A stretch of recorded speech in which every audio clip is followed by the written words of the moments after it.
Welcome back to the MLS Net Boys podcast. My name is Chase. I'm here with my great friend, Jacob. Thought I was going to switch up the intro a little bit today. Respect. How are you doing today, man? I'm good. My Timbers jersey just came. It's 10 o'clock on a Tuesday night. I mean, that's not your wife's Timbers jersey to wear to the Barbie movie because it's pink and it's for girls?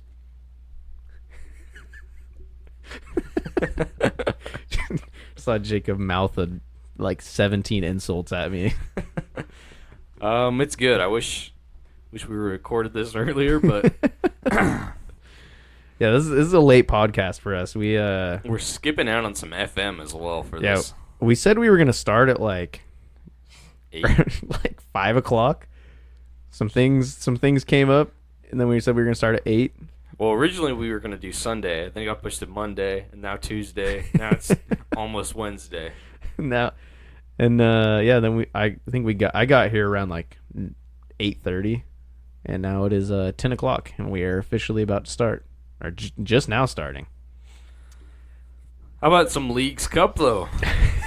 Group stages are done. It is officially done. That is why we pushed this podcast back. We wanted to wait till the group stages were done so we can kind of recap it, talk about some upset games, maybe go over some of our favorite moments from the group stages. But should I just kind of break down the groups, go in order, and say who made it out of their group? Yes, sir. Yes, sir. All right, I'll rush through this real quick because I'm sure most people are completely up to date and completely understand this competition and know exactly who went through and who they're going to play against because everything MLS usually makes everything like that very clear. Exactly. So in Group A, you have Tigres finishing on top with 2 wins. Portland Timbers coming in second. San Jose coming in third. They have been eliminated. Yep. Top two teams in the group go through, in case you forgot. Group B, you have Monterrey winning the group. Real Salt Lake coming through in second. Seattle Sounders losing both games. Woo! You love to see it. Take that, Seattle. Oh, man, what happened to them? They won CONCACAF Champions League, and then I feel like it all went downhill as soon as they tried to, like, unveil their, like, banner in front of the Timbers fans, and then they got clapped and just have been terrible since. They got destroyed by Monterrey. They went up 2-0 in 6 minutes, and you thought Seattle was back. And then they conceded 4 goals. Like, Ladero handed the captain's armband to Yeimar, so people were, like, reading into that. Then Yeimar immediately got a red card, like, 6 minutes later. People are questioning the locker room, the mentality. Roldan's been in concussion protocol. Fry, I think, is in it as well. All of that aside, which is unfortunate, it made me kind of scared of Monterrey. I mean, we knew who they were, but 3-0 against Salt Lake and 4-2 at Seattle, that's no joke. Definitely, I would say probably the best team in this competition, by far. They look like the best team, without a doubt. DC's still in it, by the way. Oh, my bad. I overlooked. I haven't gotten that far in the groups yet, man. But no, in all seriousness, this is going to be a tough team for the Timbers to take on this Friday, I believe. Moving on, though, Group C, we have León winning both their games, topping the group. Vancouver coming in second. LA Galaxy Imploding. Did you see that one? Absolute disaster in LA. You love to see it. I mean, you hate it, but you love it. 10 minutes to go. You're up a goal. You're cruising. Oh, you concede an own goal and a Brian White strike in stoppage time to lose. Vancouver goes through. Good for them. Quick, who has had a worse season, LA Galaxy or Toronto FC? Toronto. LA Galaxy at least knocked out LAFC in the Open Cup and then beat them at the Rose Bowl in that 82,000 attended game. Whereas Toronto, I think, lost back-to-back to Montreal to get knocked out of the Canadian Championship and then just in the regular season. Rough. I mean, doesn't look like it's going to get better for Galaxy anytime soon. I mean, Chicharito out with that injury, and then I recently saw Ricky Puig is actually considering his options at the end of his contract, which I believe is end of this year. It is, yeah. So he's looking to go back to Europe. I don't think he wants to stay and be the captain of a sinking ship. So Stay longer at the Payaso show. I don't think anybody wants to be at that show. Moving on to Group D, we have Columbus topping the group with an emphatic win My man. over Club America. St. Louis also in that group, coming in third, being eliminated, getting destroyed. Wow. Club America, a lot of people were saying, yeah, either Monterrey, Club America, Tigres, or Chivas are kind of the four big boys right now. But Columbus, 2 hours or so after they announced star playmaker Lucas Zelarayan is getting transferred to Saudi, without him, they go out and do this. And as we know, we have some more Columbus news later on the break. And they also, I don't know if this is your news later on, but Milos Dejanek has also recently left the club. So losing two, I mean, I don't think he really played for them at all. I mean, he was lights out for me in my FM save. You just transferred him out as well, bro. Yeah, I just sold him to Toronto. But yeah, I mean, Columbus losing some big players, but yeah, like you said, there's some news coming soon. But yeah, definitely just smack down on Club America and also beat St. Louis to top the group. Group E, Chicago. Love it. Coming in first, Minnesota in second, Puebla, the first Mexican team knocked out in this competition. Kind of crazy. All three of these teams lost a game and won a game, but it kind of came down to the tiebreaker, ties, penalty shootout, weird rules, which I didn't know this until recently because the rules around this competition are so like weird. But so if there was a way where teams somehow like miraculously tied on points, do you know how they were going to do a tiebreaker for that? Wasn't it like the fair play? Yeah, it comes down yellow card down to the fair play. Whoever has the least yellow cards wins. I would have loved to see like some random team go out on this way. It would be heartbreaking, but Can you imagine that? Especially with how like the CONCACAF refs that are doing, it's not the same referees that ref MLS matches. It's not the pro. I think that's the acronym for them. It's the CONCACAF refs, which, I mean, in my opinion, kind of have a reputation for being pretty shoddy. absolutely. They have some questionable antics, I will say.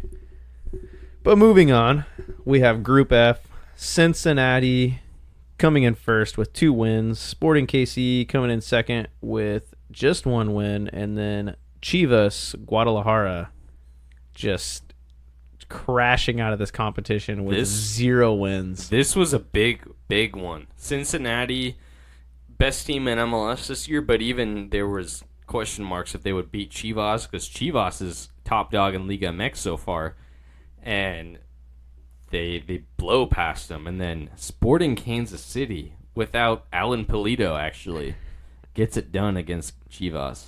Love to see it. Chivas only scored 1 goal across these 2 games, which is very, very heartwarming to me to see that. Group G, we have Toluca winning both their games, moving on to the next round in that first place spot. You have Nashville coming in second place, and then Colorado just Piling it on. coming in last place. 2 things I want to note about this group. 1, Toluca is the team you may have seen online who their goalkeeper has taken their penalty kicks, and he's their top goal scorer this year. Goalkeeper taking penalty kicks, not in the shootout, but in the actual game. So That love is to see it. crazy. It's crazy to see your goalkeeper be your top goal scorer. Like, I remember when, I think it was like one season, like halfway through for the Timbers, I think it was like Nat Borchers was our top goal scorer. And then to see a team like this where it's your goalkeeper, that's kind of a cool stat, but also really sad. Makes you wonder some things with that. Colorado, though, however, their one game they hosted was like weather delayed because there was like a lightning storm at their. How many? That's like the 3rd or 4th time this year, dude, that's happened to Colorado. At what point do they just do a covered stadium in Colorado? Stan Moneybags Kroenke, I don't think will ever splash for that, unfortunately. I don't think he even knows he has a I don't know. American. Colorado soccer is team. just in such a just terrible place right now. It's sad to see. I almost feel like they're just going to tank the rest of the season and then just hopefully try and reinvest next year. But I don't know. Sad for Colorado. Moving on, we got Group H. I think it was one of two groups that had two Liga MX teams in it. Mazatlan winning this group, coming in first place, and then you had Juarez in second place. Austin FC coming in last place with two big fat L's handed to them by two Liga MX teams. Two not great Liga MX teams, in all honesty. I think this is... They lost to, I think it was Juarez at home. I mean, they lost to both of them at home. They hosted both games, but I think it was Juarez was the team that I'm pretty sure they haven't won an away game in like a year and a half, which is just insane. They're without a doubt the worst team in Liga MX right now, and then they go to Austin and like thumped them like 3-1. Embarrassing from Austin. Proving, I think, to a lot of people that, yeah, they had a good year last year, but looking more and more like a fluke. I would agree. Moving on. Group I, we have Orlando City topping the group. You'll love to see it. Then you have the Houston Dynamo coming in second, and then Santos Laguna crashing out of the competition in last place. Not much to say about this group. Nope. Good job, Orlando. Moving on, Group J, you have Inter Messi. One of basically just his club now. Winning both their games. I mean, hard to look past the fact that this guy has just kind of stolen this competition. Yeah, we've and I'm sure if you're remotely interested, and even if you're not in MLS, you've heard about the Messi impact at Miami. I don't really want to get into it. I think Cruz Azul and Atlanta just were... Obviously, you're playing against the greatest player of all time, but the other two teams were that bad also. They were not great at defending in the midfield. They were getting overrun. That's what I was going to say. So this group finished up Inter Miami first place, Cruz Azul coming in second place, Atlanta United crashing out in penalties against Cruz Azul. They had the chance to go through, and then I forget who it was. I think it was one of their one of their defenders steps up and just shanks it wide left to basically lose the penalty shootout. But yeah, to second your point, these are not good teams that Messi played against. I mean, you just watch the defending and how they kind of step off and give the greatest player of all time so much space. I mean, you can see it in the Inter Miami against Atlanta game. I think it was the first goal for Messi where he kind of runs in behind and then goes and plays it off the post to himself. Sergio Busquets, when he receives that ball, he just looks up, puts his head down, looks up. He checks 4 times, just expecting there to be pressure. Nobody's on him at all, and then he just finds a dime pass to Messi. Which, I mean, if you give guys like that kind of time and space, they're gonna succeed. I mean, they've played for so long. I mean, if you want to be successful against these teams, you have to put Miami under pressure. Yep. When you have guys like Messi and Busquets and DeAndre Yedlin, just dude, don't forget about Robert Taylor. Robert Taylor looking like prime Neymar playing with Messi. That guy has an insane smile. I swear his teeth just come 2 inches out of his face when he smiles. Those Scandinavian dudes that all kind of look the same. He's an awesome player, though. He is awesome. He's arguably Miami's best player. But moving on, we have Group K. We have Charlotte coming in first. I did not expect that when I saw this group drawn up. We have FC Dallas coming in second, and then we have former home of Brian Fernandez. I was just going to say, do you know what Timbers legend played there? We have Necaxa coming in third with 2 losses, only one goal scored in the competition. Yeah, not much to say about this group. I mean, some groups are more interesting than others. Nothing really jumped out in this group to me.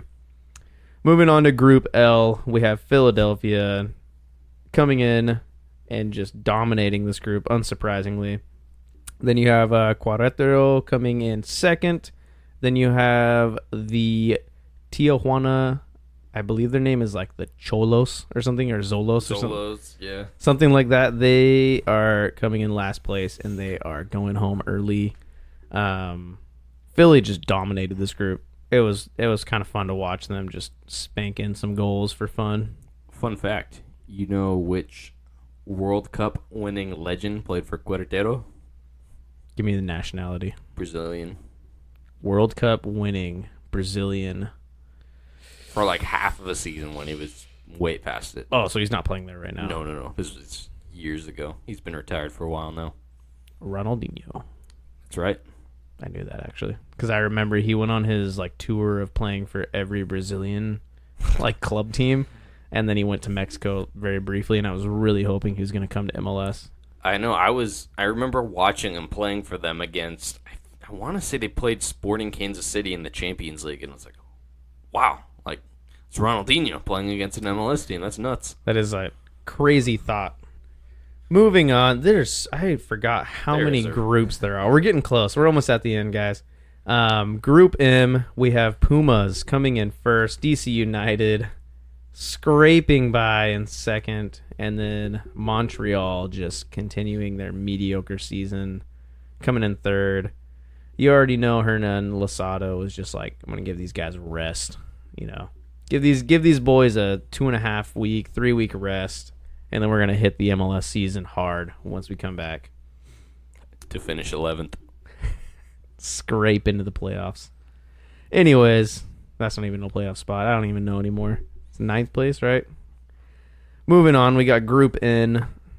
Atlas coming in first, 2 wins. Then you got New York City coming in second with just a win over Toronto, who finished dead last. Didn't even score a goal in either of these games. Conceded 6. That is rough. But they signed a striker from the South African Premier League. So, arguably the best league in the world. Toronto. What do you even do? Like, if you owned Toronto, if you were the club owner, what would you do? How would you fix what's going on there? I think they need a major overhaul. And we thought we were kind of getting that maybe with Bob Bradley, but no, it didn't work. I think you need to offload probably Insigne, sell him to the Saudi League. You'll get a ton of money. You'll probably make a profit. I think Bradley maybe needs to reduce his role into a coaching position or something. Just clean out the house, and because Toronto will spend the money. It's just they're one of the biggest spending teams, but man, could you picture if they had competent, like, roster building tactics like Cincy or Philly or...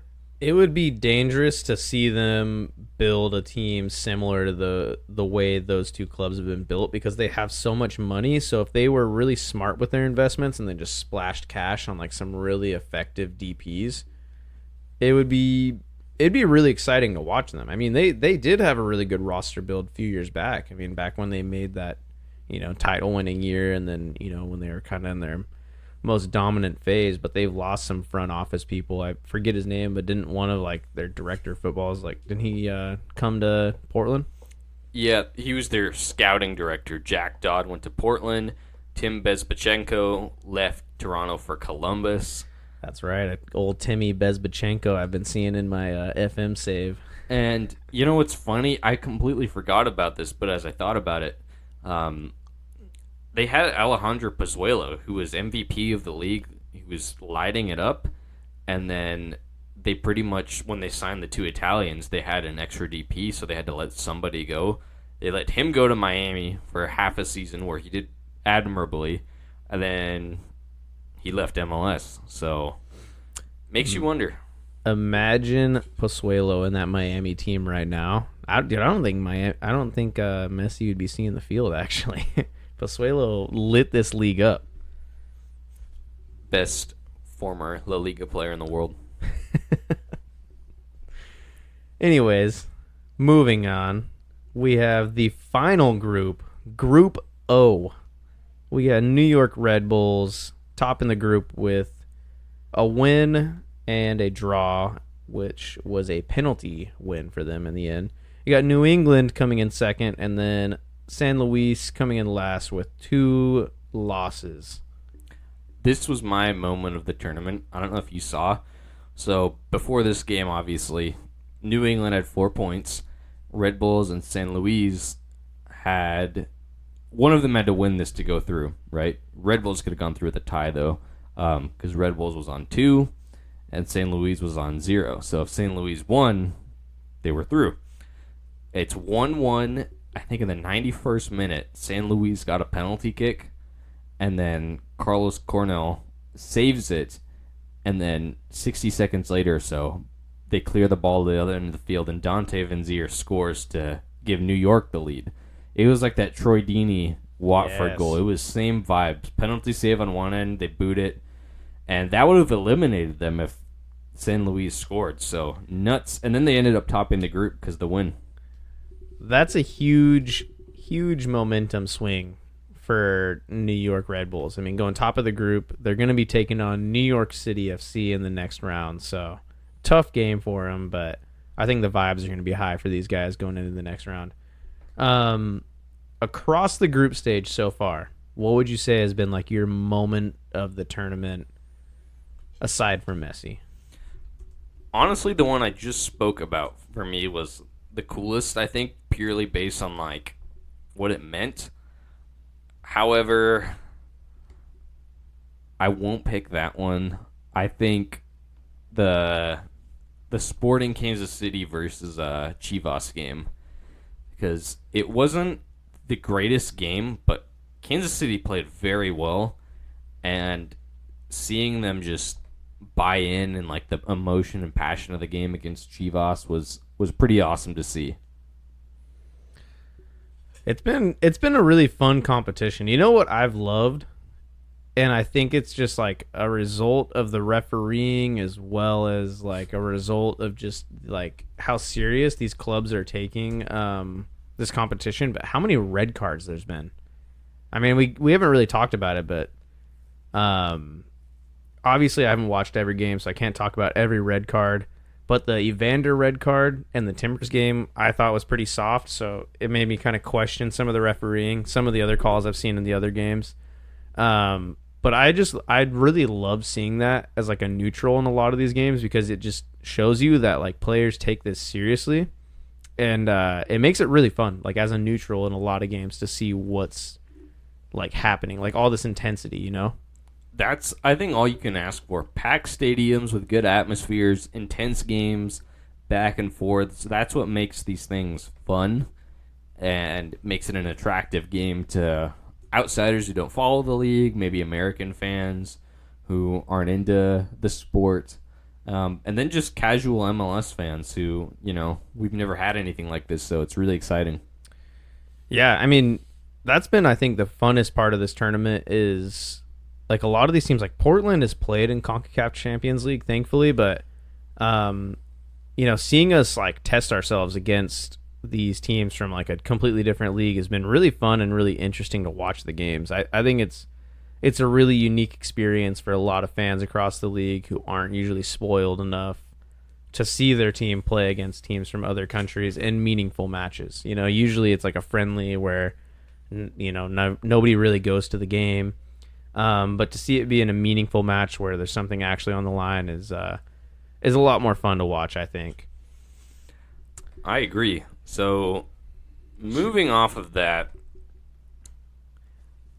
we're going to look at some transfer requests. We'll predict the group stage or the knockout round games at the end, but I want to hear your thoughts on some of the moves that have come into the league so far. Interesting time for moves to be coming in, because teams have this chance to like just slot them like right into the team and trying to like affect a Leagues Cup, or they have the chance just to get the, you know, like bring in a signing and then have that guy just acclimate to the club over the next 3 weeks until MLS starts again. So it'll be interesting to see how some of these clubs handle bringing in these new acquisitions. So I believe actually that their Leagues Cup rosters have already been like... Is it set? I don't know this. The rules around this whole competition are so weird. You're not wrong. But yeah, they had to submit like a 30-man roster before it started. The only team to my knowledge that did this, which was funny, was Inter Miami had Jordi Alba on the roster before he was even like announced as a player. And people were, I mean, it was like all but confirmed, but wasn't like official. And so they get to train with the squad and everything, you know, and take in the atmosphere, build camaraderie, but they don't actually get to play. So this serves for a good like training window for those new transfers to come in and really buckle in the squad. I did not know that, but it makes sense. It makes sense when you really think like it's similar for like a World Cup or other competitions where they have you submit your roster and you're locked into it. Kind of funny that Miami was the only team just to lock in a player that wasn't even on their roster. All right, what do we got? Who's our first big transfer coming in? Diego Fagundes getting traded from Austin to LA Galaxy. LA Galaxy pays $900K or up to $900K in GAM, and they move Memo Rodriguez to Austin. I saw this. I thought this was an interesting move because out of all the people that I thought were gonna leave Austin, did not see it being Fagundes. So kind of a shock to me. But he was a fan favorite there, turning into. I think he scored their first ever goal, actually. Yeah, I mean, he'd played a lot of time there, and he was a really good player for them. But I don't know. I mean, it's hard to understand. Who went the other way? Memo Rodriguez. This is just Galaxy needed some depth, especially since they're in that transfer ban. They needed to come within the league. They needed another winger to play off of Ricky Puig and Joveljic. They've got Tyler Boyd, who's been... He seems to only want to score against LAFC, but in these other random games, he's not really producing like they hope. So I think it's a good move for the Galaxy. Yeah, I mean, huge move for them, honestly. I mean, good on them. I feel bad for, Fagundes getting stuck on the Galaxy, but I think he could be a good building piece for them as they kind of start this rebuild. I mean, 28... right around the prime of his career, so he's still got another 4 or 5 years left in him. Sticking with Austin, some news in the back. They cut Amro Tarek, I just saw that, yeah. And they signed Matt Hedges, actually, from Toronto. So Matt Hedges, Dallas boy for life. He goes to Toronto, and he was dealing with injuries. I was reading from their fans that it seemed like he was their most competent defender. He just was having trouble staying healthy. But how do you think that plays for Austin? Honestly, that's huge for them. Cutting a guy who just can only score own goals. Bringing in a proven MLS defender that has, I mean, huge. I mean, honestly, good move for him. He's like spent his whole career in Texas. I mean, he started in Dallas in like 2012. Man's been in Texas for like a decade. Goes to Toronto. They have like a historically bad season, and then he gets out halfway through to go back to Texas. Respect. Columbus Crew in the news, as we talked about. Dejanek, the center back, gets transferred out to Red Star, but they also sign a center back, and Rudy Camacho, the center back from Montreal, gets signed to Columbus. So they let a center back go. They bring one in. But biggest news, obviously, as we touched, was Lucas Zelarayán getting transferred out. Immediately, Columbus is in the headlines. Austin wishes. Yeah, Columbus is in the headlines, rumored to be bringing back Diego Rossi, former LAFC striker. Big move for Columbus. Huge. This is a statement. This is like a statement of intention for them. I mean, bringing in Diego Rossi, who was pretty successful with an LAFC. You know, I mean, won the Golden Boot. Yeah, I mean, across his he was there for 4 seasons. I mean, I'm looking at his stats right now. I mean, he scored 12 goals, 16 goals, 14 goals in his last season, which was kind of cut short. He scored 6 goals and, chipped in with a handful of assists as well. So definitely a big signing for them. Wasn't quite as productive in Turkey, but seemed to get more assists than he did goals over there. Yeah, not exactly a like-for-like player swap, but he's younger and he's a dynamic attacking player with experience in the league. What else can you ask for? Not much, especially for a Columbus team that is a little bit on the older side. I mean, they have some young attacking talent, but they've got some aging pieces they needed to get out of there. So, honestly, it makes sense to shift a 31-year-old Lucas Zelarayan for a much younger Diego Rossi. Next, so the Revolution of New England are in the news for a couple of reasons. Neither really great. One, Jordy Petrovic is in the headlines because a lot of teams have noticed his play. He's been heavily scouted by EPL teams, and Nottingham Forest actually put out a bid for him, and then New England rejected it. Another team put in a bid. New England rejected it, and Petrovic was not happy because he's been vocal about wanting to go back to Europe, I should say, and he actually was absent from training. Ooh. Did you see the number on those bids? I think it was like around 11 million or something for him. Yeah, and I think New England, which I don't disagree with, they got, I want to say, a little less than that for Matt Turner, and they have Petrovic, who is much younger, with a much crazy business from New England. To be making this kind of money on goalies is insane, but they signed him last summer transfer window to replace Matt Turner. Same thing's happening. Yeah, I mean, I see why they don't want to let him go because they're making a good push for a deep playoff run. I mean, they're in a way better position than they were last year when they let Matt Turner go. So I see why they don't want to let him go, but I mean, if the player wants to leave, you can't force him to be there. So tough for them. Why else is New England in the news? Why don't you refresh my memory real quick? This very vague statement about coach, and I want to say, is he technical director there too? I think coach, technical director, media personality, Kitman probably does everything. Bruce Arena has been placed on administrative leave for an undisclosed amount of time. Free my boy Bruce. Which pretty much means something happened behind the scenes. They were very vague with their statement. We have no idea. Did he kill somebody? Did he say something that the press didn't like? We don't really know. Can we take a second to just come up with a conspiracy theory about what Bruce Arena did? Honestly, I'm going to say this is a conspiracy theory, but I kind of believe it. He probably just said too many negative things about the refs and like anti-MLS things, how he was sick of Open Cup, and they just decided to can him. I was gonna say I feel like it's either something like that, or I want to say like he's so old and he has such a different perspective. I feel like he probably is just like super rude. Said some really rude thing to like a waiter at a restaurant or something, and they just deemed it completely unacceptable.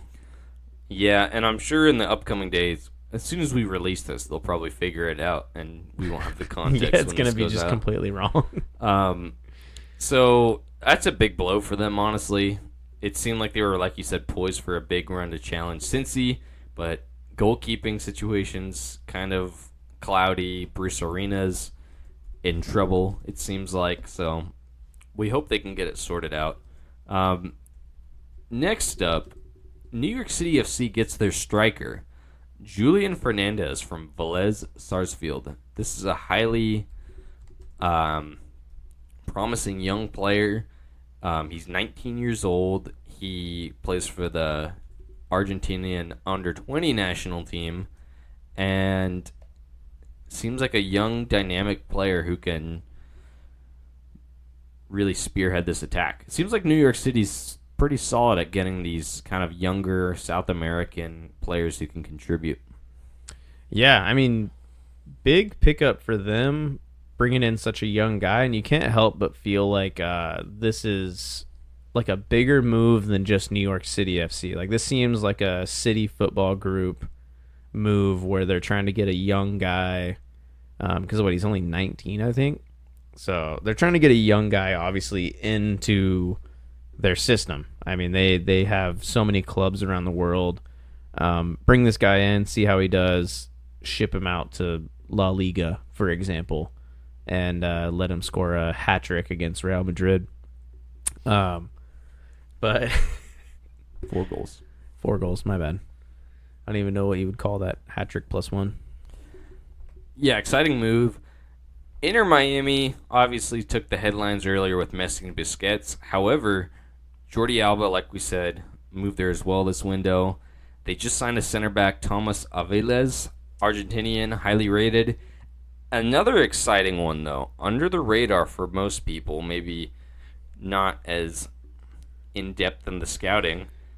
I definitely wasn't, but reading about this guy, he seems like the real deal. Facundo Farias from CA Cologne. 20 years old. And he is a highly rated Argentinian winger. And I read a quote earlier that said Orlando, I think, was the team who bid for him like 2 years ago, but he didn't want to come to MLS. He was open about it, I think. And this is just a Messi effect in play, right? I was literally about to say that. This is the Messi effect. You see, I think both the guys, like even the... That's a very loud slurp of your milkshake. But both these guys, I mean, you see that 19-year-old promising center back seems to be more of a move for the future. He's also Argentinian. And then you see Facundo Farias coming in, another Argentinian young player. So obviously these guys are just, if I was Argentinian, I would be a huge Messi fan as well. Are these guys cheating, Miami? I was just about to ask you that. So they've spent $6.3 million on the center back Aviles, and then they spent $5 million on Facundo Farias, and they've maxed out their DP spots, so that's why they're going for these young guys. They have to do young DP or however they're going to make it work. But I've been seeing a lot of people pose this question. You can't bring Messi to your league, put him into a Miami team, and then have that Miami team just be crap and just play terrible, because it looks bad on the league. It looks bad on the move for Messi. So I see a lot of people saying that MLS, with how shady they are with the rules, I think they're just going to let stuff slide, and they're going to let Miami just build a roster to provide success for Messi so that this move looks better. I hate that. And I hate it too. I think most owners would take legit, and I think some do, either internally or outside of into the press, they'll make this vocal. But since MLS teams are under the same umbrella in ownership and profit and things like that are split, this is just a money opportunity. If Messi and Miami does well, they do well. The thing I hate most about it is it seems kind of obvious that this is happening. Miami's all of a sudden spending a lot of money. They're bringing in really high quality players. Obviously, those players are being attracted to this club because of Messi. Not Robert Taylor. Not exactly. I mean, it's also rumored Luis Suarez just agreed that his club with I think it's Grêmio in Brazil, they're gonna cancel his contract in December. He's gonna be a free agent. Pretty much confirmed he's gonna come to Miami. No other reason why he would cancel his contract. So you're gonna have Luis Suarez, Lionel Messi, Sergio Busquets, Jordi Alba. You got the whole gang back together. Yedlin. DeAndre Yedlin, Benjamin Kermansky. You got the whole gang back together. There's a fly flying right near my mouth as I was talking. That's why you should never buy fruit. Exactly, just frozen foods. But you get the whole gang back together in Miami, and it's starting to raise questions as to why it's happening, I guess. Not necessarily why, but how. I mean, there's no way those 4-5 guys, I'll include DeAndre Yedlin, no way those 5 guys are all staying under a DP contract. Let's not forget, too, Josef Martinez is a DP. Greg Gore, I believe their CDM was a DP. Leo Campagna is still on the roster. It kind of raises the question of how they're going to make this work. There's definitely some hush money somewhere. But I think the biggest issue is if we're going to allow Miami to do this, why don't we just open it up and let the rest of the league do it as well? Yeah, I have no problem if they use this and just are flat out and say, we're going to expand the cap. Everybody is able to spend like this. Obviously everybody won't, because every city isn't Miami. Every team doesn't have Messi. For every Messi in Miami, there's a Jack Price in Colorado waiting for somebody else to back him up. But if they use that for a moment like that where other teams can do something similar, at least spending-wise, great. If they don't and they just leave it like some vague thing where they insist on, Jordi Alba's on a TAM deal. Leo Campagna's not taking a league minimum out of nowhere. Then I'm going to be a little bit disappointed. Yeah, and, I think a lot of fan bases are going to be upset about this. I mean, think about like an LA Galaxy where they're on probation right now. Like, they can only sign players within the league. Their star player is out injured, and they're not going to get any leeway from the league on moves that they can make. I mean, they just brought in Diego Fagundes, so I mean that's a great move for them, but they're not going to be getting any star players brought over and just being allowed like, this guy is going to be on a TAM deal, and like there's going to be no leeway from the league for them. Versus a Miami, just because they signed Messi, is going to get all this leeway to make the most competitive team possible. Do you think if it was Inter Miami who had this transfer sanction and Messi was obviously wanting to come, do you think MLS would have upheld it? I don't think so. I don't think so. I think MLS is so in tune with the Miami ownership that they knew this like move was coming for Messi. I think everybody kind of expected it. So I don't think that there would have even been like this transfer like sanction on them in the first place. But if for whatever reason there was, I don't think it would have been upheld. I think they would have come up with some weird, obscure reason just to make it look nice rather than just to... I would value it so much more if MLS just came out and just had like a straight up statement where they're just like, hey, this team got Messi, and we don't want him to play on a crap team, so we're going to just let them spend money. In brighter and greener news, pun intended, Brian Acosta moves to the Portland Timbers from the Colorado Rapids. Biggest move of the window. Definitely the biggest move. 29-year-old central midfielder coming to the Portland Timbers to offer some veteran solidity to this midfield as we make a end of the season run to get into 9th place and squeak it out into the playoffs. Anyways, good move. That's a very good move. It's the type of move I like to see within the league, especially for the Timbers, seeing guys that have league experience, are proven solid players that can hold it down, get a move to a team that are kind of in need of some depth.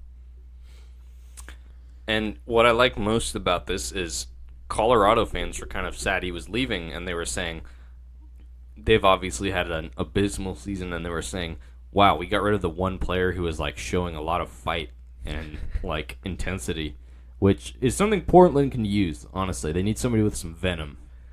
I'm excited to see this because Christian Paredes is just like flipping a coin like at the start of a game. You don't know how that guy's going to be. He could just disappear, or he could be lights out for you. I think Paredes really excels more advanced, whereas this guy can give Chara a much-needed break and just be a destroyer.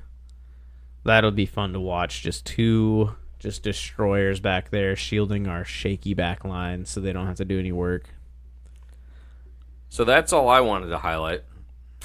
I have one last little thing for us to do before we go on to some predictions. This was a suggestion from our buddy Ryan. It's on a kind of a sketchy website called playfootball.games. But they have this little quiz, kind of like our Guess Who game we do, but it's called Who Are Ya? Who are ya? Who are ya? Much different. But there's an MLS version. So essentially, you get 8 guesses. You start off, you just guess a player's name, and it'll tell you there's 5 things. There's 5 hints. So there's nationality, team, position, age, and jersey number. So if you get the nationality right, it'll tell you. If not, it'll just say wrong nationality, team as well, position as well. And then it'll tell you if you need to go lower or higher on the age and lower or higher on the jersey number. So we're going to try and figure this out together because I did a test run of this today, and it was Christian Fletcher of DC United. Have you ever heard of that guy before I said his name? Legitimately, I don't think so. Yeah, we are the 2 biggest MLS sickos I know. He's an 18-year-old striker at DC United, so I have a feeling this is going to be a tough one. Who's our first player we start with? I almost feel like we need to either start with like a really young player or a really old player so that we can kind of just work our way down from there.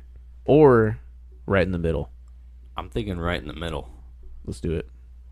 Where you say the middle is 27, 26? 25 to 27 somewhere. Give me Evander. Evander going in. He's You don't want to do, right? You don't want to do Evan Bush. Evander. Nationality is wrong. Team is wrong. Position is wrong. Age is wrong, and jersey is wrong. So But the league is right. the league's right. So we need to go lower on the age, higher on the jersey number. And by position, it just does goalkeeper, defense, midfield, forward. So midfield has been ruled out. So not a Brazilian. This player does not play for the Timbers. They are younger than 25, and their jersey number is higher than 20. Do you have a guess first? I'm trying to think of a younger. I think we should Striker. try and go for like a forward position. Somebody who's younger than 25 that isn't Brazilian. I was gonna say Tyus Magno was like the first person that came to mind, but literally is Brazilian. How about? How old is Jesus Ferreira? He's 23? 23 at He's number FC 9. Dallas. Yep. Oh, but he is number 9, so it's got to be a higher number. Higher. Alan Velasco. I think he's 20. So that's the same. Dang, I don't know why I know Alan Velasco's number. I did not expect you to know that. Is Sebastian Driussi? I think he's. Younger? I think he may be older, but he wears a higher number than 20. I thought he wore. He wears 22, I think. We could try it. We try still it. got 6 more guesses after this. Let's do it. Forward position is correct. He's 27. Sebastian Wow. Driussi is 27. So we still got team incorrect, nationality is incorrect. So Brazil and Argentina are out of the picture. Austin FC and Portland Timbers are out of the picture. Number 10 is what Driussi wears. So it's higher than that and younger than 27. So we found out that it's a forward. Everything else did not help. Not at all. Ooh. That Darren Yappy guy from the Rapids. You know what I'm talking about? Yappy. Darren Yappy. Oh. It is an American. It is a forward. The age is correct. It's 18. Lower than number 77. And it is Colorado. Or it's not Colorado. Different team. That'd be nuts if it was Colorado. I'm starting to get worried this is the same Christian Fletcher guy. You want to try it? Do I try Christian Fletcher? If so, Ryan, this was a terrible idea.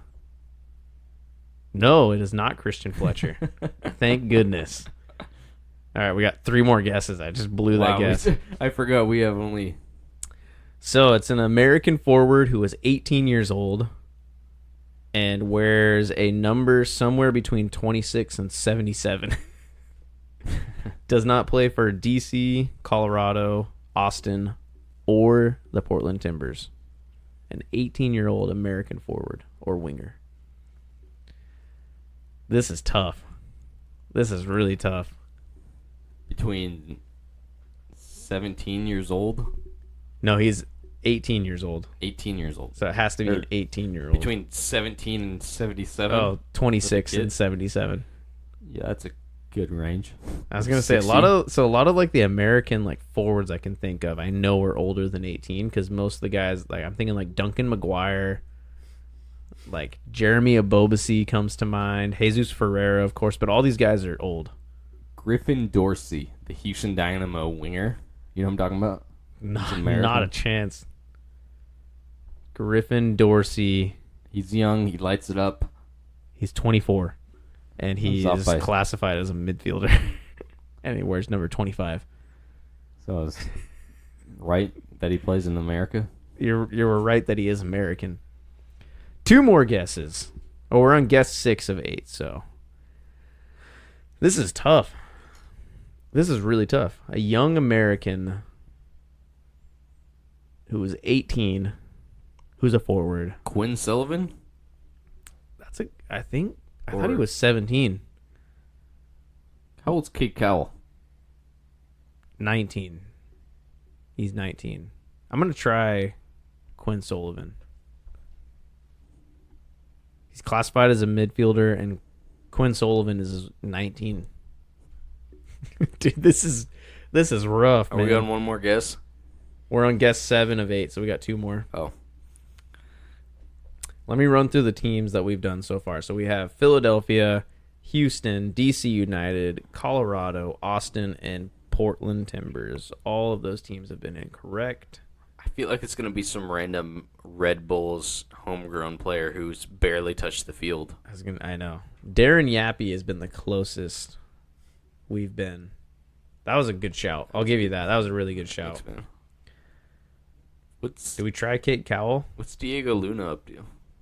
Oh, I think he is 18, right? I thought he is. No, yeah. he's 20. Remember, we went over this. He's 20. I thought he's 37. And he looks like a Thug. like a henchman for a Batman movie. Except for he's 8 inches shorter. He's got the Shaqiri build, though. Dude just has twice the amount of muscles in his neck than everybody else. Every time we talk about him, it gets... Swear like Xherdan Shaqiri had a neck transplant and just took like a bodybuilder's thigh and like made it his neck. Dude has a massive neck. Did you see that, unrelated, did you see that clip of him and Dane St. Clair barking at each other? Yeah, talking trash, and then he just buries the penalty. Because Dane St. Clair was looking at him and going, no balls, no balls. Yeah, he was like talking to him, and then he literally, like, you can read his lip. He says, "You have no balls." And then Shaqiri just buries the penalty. And then when he picked up the ball, he's like yelling at St. Clair on the ground. I love that. You love to see that. Anyways, what's our guess? We playing a game? We are playing a game. If we weren't doing a podcast, I'd hit this play a short ad to reveal a clue button right here. Yeah, we're gonna get shut down if we do anything like that. So I'm gonna just say Cade Cowell. Maybe we can find another hint. He comes up as a midfielder, so it's not even gonna be right. Reed Baker Whitting, the Seattle guy. You know what I'm talking about? No. Dude, how do you have these? He comes up as a midfielder as well. Obed Vargas is a midfielder. Diego Luna, midfielder. Teka Koba. He's 18, but the Timbers... oh, it's not Timbers, obviously. Yeah. Brendan Hines Ike is a defender that also came up when I typed in Ikoba. There is a younger Pepe brother, but I don't know if he's 18, and I don't know if he's on the first team. Okay, it doesn't show up on here. Stupid game. It does if I just type in letters. It gives me like a list of possible players. I could just kind of... Dude, this is terrible. I want to say like Peter Stroud, but he's he's a midfielder. Just throw him Who's in. Maybe we can find Tyler Wolf? Maybe? Or Owen Wolf, even. Any of them. I'm going to try Tyler Wolf. Because I know he plays like a bit further up. No, and he's 20. We've narrowed it down, though. They wear the number somewhere between 33 or 34 and 76. Somewhere between there. So all the garbage time numbers that All the guys the that USL players get. And this is our last guess. Oh, Screw man. it. Give me Bobby Wood. Go out with a bang. Oh, man. Should we guess? Do you think it's going to be Eastern Conference or Western Conference? If we get it right, then we'll call this a success. I'm going East. This screams like a metro area. Or Eastern Conference team. Bobby Wood. Give me... was a New England Revolution player. Dude, who is it? It's Esmir Barak. We're never playing this again. Barak Tarevich. As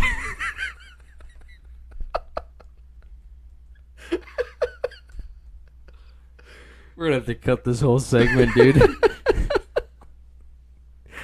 Who is this guy? Oh, they have pictures of him on Google. He's a real person. He's not an FM generated homegrown. Looks like he plays for the U.S. women's national team. Why? You tell me. Take a look at that bad boy. That is not what I was expecting him to look like at all. Yeah, we're never playing this one again. Yeah, thanks a lot for the terrible tip, Ryan.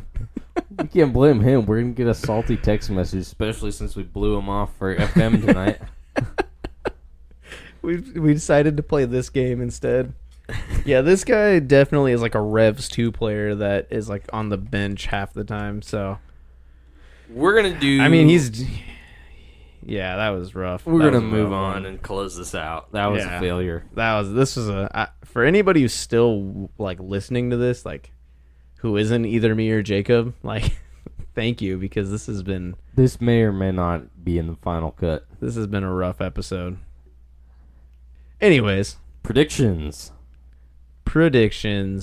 I picked some games here. First up, we're going for the... I don't even know the name of this derby. Miami versus Orlando. Meeting in Leagues Cup. First time Messi is going to experience the heat of this rivalry. Florida Man Derby. I got Miami winning 3-2. I don't think it'll happen, but Orlando 2-1. 2-1 Orlando. I feel like if there's any team that's going to rain on Messi's parade, it's going to be Orlando. So that's a solid shout in my book. Next up, we have another derby game. We got New York Red Bulls versus New York City FC. Should be noted, New York Red Bulls are hosting this game. In NYCFC's 6th home stadium. I'm going Red Bulls 2-0. I think the momentum from that last game is going to be huge, like you said. 2-0 New York Red Bulls. I'm going 2-1 New York City in extra time. I think this is going to be a very tight affair. Troy Lesane will physically not allow that to happen. He's going to run on the field and just like score a goal himself. Anyways, last game, we have Leon taking on the mighty Lions, Real Salt Lake. This is maybe my favorite matchup, honestly. This is going to be a really fun game to watch. Oh, I'm going RSL. I'm going 3-2. I think this is just a wild game. In Utah, people are going crazy. See, I also said RSL, but it seems like it's going to be a crazy game. So knowing knowing how MLS teams operate, this is going to be a tight affair for whatever reason. Everybody's going to think it's going to be like this insane high scoring. I think it's going to be like a 1-0 RSL with like a 10th minute like header off like a corner. Justin Glad, and then it's just going to be like edgy, just a game played in the midfield for the rest of the time. You're probably right. That always seems to be how it goes, and then you just get the random like SKC or like Houston game that just end up turning into an instant classic. Yeah, the Philly DC game is what's gonna be like a 4-3. That one I think is gonna be a bloodbath for Philadelphia because DC United's coming to town and they're taking names. Anyways, anything else you got to say? You know, this is a bit of a chaotic episode for a lot of reasons. Episode 24, the MLS Net Boys Show. Thank you for listening. I'm ready for some Leagues Cup knockout round, man. I'm ready for some Leagues Cup as well. This has been a fun competition. I feel like this is definitely something we should do every year or every other year. But that's a topic for next episode because if I start, we're going to talk for another 30 minutes. Thank you guys for listening. Ryan, that was a terrible idea. That was a chaotic episode for a lot of reasons. But as always, Keegan Hughes, come on the show.